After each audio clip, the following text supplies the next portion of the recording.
तो भाई कल मैं वेदा मूवी देखने गया था एंड ना के बराबर ऑडियंस थी थिएटर में। मतलब गिनती के कुछ 12-13 ही लोग आए होंगे मूवी देखने के लिए एंड ऑलमोस्ट थिएटर जो है वो खाली था। वही दूसरी तरफ बाकी के स्क्रीनिंग में जहां पर 3-2 मूवी लगी हुई थी, सारे शोज जो है वो ऑलमोस्ट हाउसफुल चल रहे थे। अब क्या इसका मतलब ये है कि जो वेदा मूवी है वो इतनी बुरी है कि लोगों को पसंद नहीं आ रही, लोग मूवी देखना नहीं चाहते, या फिर जो 3-2 मूवी है उसकी इतनी ज्यादा हाइप है जिसके नीचे वेदा मूवी जो है वो कहीं ना कहीं दब रही है, या फिर एट दिस पॉइंट मैं कहूंगा कि ऑलरेडी दब चुकी है। अब इसके बारे में मैं आगे वीडियो में बात करूंगा। वेदा मूवी में हमें मुख्य भूमिका में नजर आएंगे जॉन इब्राहिम, शर्वरी वाघ, अभिषेक बैनर्जी।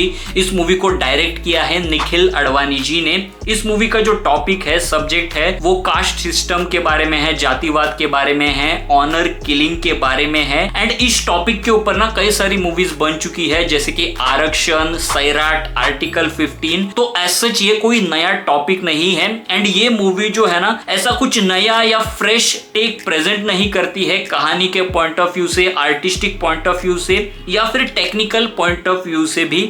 इसकी कहानी प्रेडिक्टेबल है। शुरुआत में ही हमें पता लग जाता है कि आगे क्या होने वाला है, आगे क्या कॉन्फ्लिक्ट्स आने वाले हैं। मूवी के 3 मेन कैरेक्टर हैं। मेजर अभिमन्यु कन्वर जिसका रोल प्ले किया है जॉन इब्राहिम जी ने, वो एक गोरखा रेजिमेंट के मेजर दिखाए गए हैं, लेकिन एक मिशन के दौरान वो अपने सीनियर का ऑर्डर फॉलो नहीं करते हैं, जिसके चलते उनका कोर्ट मार्शल होता है। वहां से निकलकर वो पहुंचते हैं, या फिर कह सकते हैं रिविजिट करते हैं बाड़मेर, जो कि राजस्थान में आता है। एंड उस शहर से ना उनका एक डार्क, एक सैड, एक ट्रेजिक पास्ट जो है वो जुड़ा हुआ होता है। वहां पहुंचकर वो एक कॉलेज के as a assistant boxing coach वहां पे ज्वाइन हो जाते हैं एंड वहीं पर ही उनकी मुलाकात होती है वेदा से। वेदा जिसका रोल प्ले किया है शर्वरी वाघ ने। वेदा जो है वो एक दलित समाज की, एक पिछड़े वर्ग की दिखाई गई है और यहाँ पर हमें देखने मिलता है कि कैसे जो पिछड़े वर्ग के लोग हैं, ऊंचे जाति के लोग हैं, उनको लेकर एक सेट ऑफ रूल्स बनाए गए हैं वहां के पंचायत के द्वारा। एंड कोई भी उनके अगेंस्ट जाने की कोशिश करता है तो उनका जो अंत है वो हमेशा बुरा होता है, ट्रेजिक होता है। एक सीन में हमें देखने भी मिलता है कि कैसे एक जो कपल होता है जो एक lower caste and upper caste को बिलोंग करता है, जिनके माँ बाप इस शादी के लिए राजी भी होते हैं उनकी शादी कराने के लिए, लेकिन उसके बावजूद भी जो समाज के ठेकेदार बने हुए हैं वो वहां पर पहुंच जाते हैं, उस शादी को रोकते हैं। जो लड़का है उसे पीटते हैं, जो लड़की है उसे उठा करके लेके जाते हैं। एंड अगले दिन नदी के किनारे एक सूटकेस के अंदर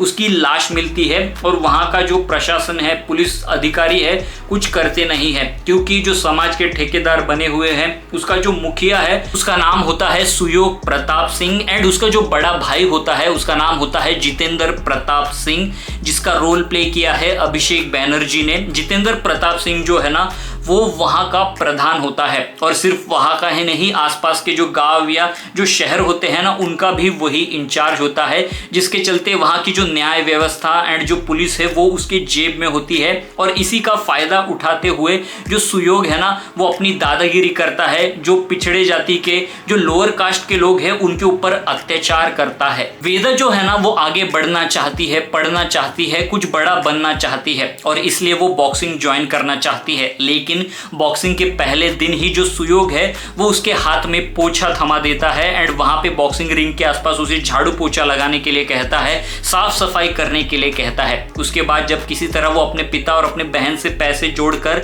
जब बॉक्सिंग किट लेने के लिए निकल पड़ती है, वंस अगेन जो सुयोग है वो उसके रास्ते में आ जाता है। रास्ते में उसे रोककर उसके पैसे फाड़ कर फेंक देता है, उसे बुरी तरह से पीटता है एंड उसे रोकने की कोशिश करता है, उसे वार्निंग देता है कि बॉक्सिंग ज्वाइन मत कर।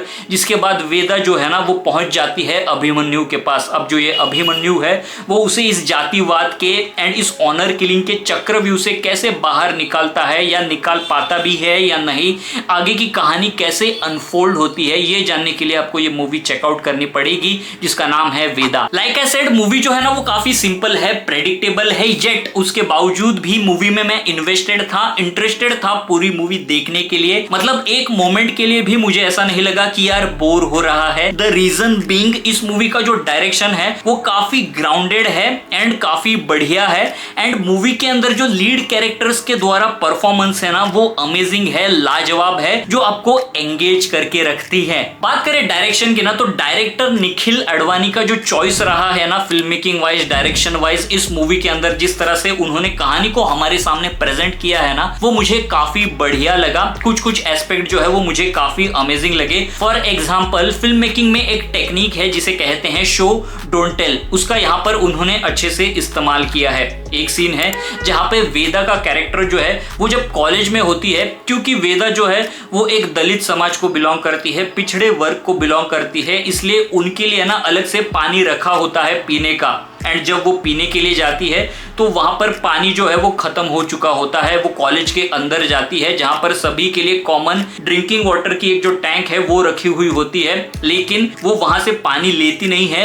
उसके अपर कास्ट की एक जो दोस्त होती है उसे बुलाती है और पानी भर के देने के लिए उसे कहती है। और यहाँ से हमें इन्फॉर्म किया जाता है कि अनटचेबिलिटी यानी कि छुआछूत की जो प्रैक्टिस है वो चल रही है। एक और सीन है वहां पे हमें देखने मिलता है कि एक अपर एंड लोअर कास्ट का कपल जो है वो रोमांस कर रहे होते हैं, पकड़े जाते हैं। कट टू अगले सीन में हमें देखने मिलता है कि कैसे जो लड़की एंड उसकी फैमिली है सामने बैठी हुई होती है एंड वही दूसरी तरफ जो लड़का एंड उसकी फैमिली है अपने सर पे जूता चप्पल वो रख के खड़े होते हैं। जो लड़का है उसकी खूब पिटाई हुई रहती है एंड पूरे पंचायत के सामने लड़की के पैरों पे उसे नाक रगड़ने के लिए कहा जाता है। इससे हमें इन्फॉर्म किया जाता है कि कैसे जो सेट ऑफ रूल्स है उनको अगर तोड़कर क्रॉस करके आगे जाने की कोशिश करोगे तो तुम्हारे साथ क्या सलूक होगा, ये इस सीन के थ्रू हमें इन्फॉर्म किया जाता है। तो और सीन है जिसमें एक चीज हमें देखने मिलती है। एक सीन है जिसके बारे में मैंने ऑलरेडी बात की है। एक कपल जो शादी कर रहा होता है उसमें से वो लड़के को पीटते हैं, लड़की को उठा के लेके जाते हैं। कट टू अगले सीन में यानी कि अगले दिन उसकी जो लाश है एक सूटकेस में मिलती है नदी के किनारे। एंड जो दूसरा सीन है वहां पे हमें देखने मिलता है कि जो वेदा है वो किसी तरह से पैसे जोड़कर जब अपना बॉक्सिंग किट लेने जा रही होती है तो वहां पे सुयोग पहुंच जाता है, उसे मारने लगता है। जो वो मारने वाला सीन है ना वहां पे वाइड शॉट लिया गया है, हमें सिर्फ उसके पिटाई की आवाज सुनाई दे रही है। मतलब जो एक्शन वाला सीक्वेंस है कि उन्होंने क्या किया इन दोनों कैरेक्टर्स के साथ वो ना हमारे इमेजिनेशन पे छोड़ दिया है। एंड ये मुझे काफी बढ़िया लगता है फिल्म मेकिंग में, जहां पे चीजें हमें सामने दिखाने की जगह कि कैरेक्टर के साथ उन्होंने कितना बुरा किया हमारे इमेजिनेशन पे छोड़ दिया है। मतलब जितना बुरा हम देखकर फील करते हैं ना उससे कई गुना ज्यादा हम उसके बारे में सोचकर करते हैं, इमेजिन करके करते हैं। हमारी जो इमेजिनेशन है वो काफी ज्यादा वाइल्ड एंड डार्क होती है। सुयोग जो है ना वो हमेशा वेदा को दबाने की कोशिश करता है, लेकिन हमेशा वेदा जो है आगे बढ़ते रहती है। वही दूसरी तरफ जो अभिषेक बैनर्जी का कैरेक्टर है प्रधान, जो दिखाता है कि वो सबके साथ अच्छा है, सबको हमेशा इक्वल ट्रीट करता है, जात पात में बिलीव नहीं करता है, फॉरवर्ड थिंकिंग का है, जो गांव है जो शहर है उसके भलाई के बारे में हमेशा सोचता है। लेकिन एज अ ऑडियंस आपको पता चल जाता है कि अंदर से वो ये सारी चीजों में बिलीव नहीं करता है, वो भी जात पात की चीजों में ही बिलीव करता है। ये सब एक फसाड है, एक मुखौटा है, एक छलावा है और वो प्रिटेंड कर रहा है। एंड जब जॉन इब्राहिम का कैरेक्टर अभिमन्यु वहां पर पहुंच जाता है, आई थिंक वो भी ये चीज प्रेडिक्ट करता है एंड शुरुआत से ही उसके साथ वो पैसिव रहता है, मतलब बहुत ही मुंहफट रहता है, बहुत ही स्ट्रेट फॉरवर्ड होता है। एंड जैसे जैसे कहानी प्रोग्रेस होती है उनका जो एक इंटरेक्शन होता है उसमें वो हमेशा उसको पुश करने की कोशिश करता है। उसके बावजूद जो प्रधान है बड़े ही पेशेंटली आराम से स्माइल करते हुए उसे आंसर देता है। मतलब फर्स्ट हाफ में ये जो चारों कैरेक्टर्स है ना इनके बीच में एक जो टेंशन बिल्ड होने लगता है ना, ये फील होता है कि भाई कब इनमें से एक कैरेक्टर जो है वो ऐसे स्नैप होगा, एकदम से गुस्सा करेगा और एक एक्सट्रीम लेवल पे चला जाएगा और एक दूसरे को मार काटने लगेंगे। मतलब ये जो टेंशन बिल्ड होता है ना वो देखने में मजा आता है। मूवी का जो सेकंड हाफ है ना वो एक बहुत ही इंपॉर्टेंट क्वेश्चन रेज करता है कि which is the right path, कौन सा सही रास्ता है, कौन सा रास्ता चुनना चाहिए। जब अभिमन्यु एंड वेदा जो है वो प्रधान से दूर भाग रहे होते हैं, इसी बीच जो अभिमन्यु है वो वेदा से पूछता है कि तुम यहाँ से निकलकर कहाँ जाना चाहती हो, यहाँ से निकलकर मैं तुम्हें कहाँ तक पहुंचाऊं। उसके ऊपर जो वेदा है वो कहती है कि मुझे कोर्ट जाना है, मुझे इनके ऊपर केस करना है। जिसके ऊपर अभिमन्यु जो है वो कहता है कि कोई रास्ता कोई रिजल्ट आने नहीं नहीं वाला है, ऐसे लोगों को मार देना चाहिए, काट देना चाहिए। लेकिन वही दूसरी तरफ जो वेदा है वो कहती है कि वो लॉ में बिलीव करती है एंड वो बिलीव करती है कि उसके साथ इंसाफ होगा, उसके साथ जस्टिस होगा, क्योंकि वो एक होप है और वो उस होप में बिलीव करती है। मतलब ये जो एक सवाल है, ये जो कॉन्वर्सेशन है ना, इसके थ्रू हमारे सामने रखा जाता है और एक थॉट छोड़ा जाता है कि उनकी जगह पर आप होते तो आप क्या करते। तो ओवरऑल ये जो मूवी है एक बहुत ही इंपॉर्टेंट सब्जेक्ट के बारे में, उसके अवेयरनेस के बारे में, राइचियसनेस के बारे में बात करती है, जो कहीं ना कहीं हमारे समाज में सैडली आज भी एग्जिस्ट करता है। तो गाइज बस आज के वीडियो के लिए इतना ही। इस मूवी को लेके आपके क्या विचार है, आपकी क्या सीने सोच है, नीचे कमेंट करके मुझे डेफिनेटली जरूर बताइए। एंड ऐसे ही सिनेमा रिलेटेड कंटेंट के लिए सिने सोच चैनल को लाइक कीजिए, शेयर कीजिए एंड सब्सक्राइब कीजिए। तब तक के लिए bye bye.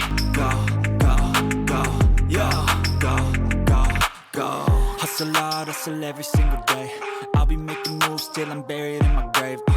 To the system, I don't wanna be a slave. I've been doing shit my way, or the highway.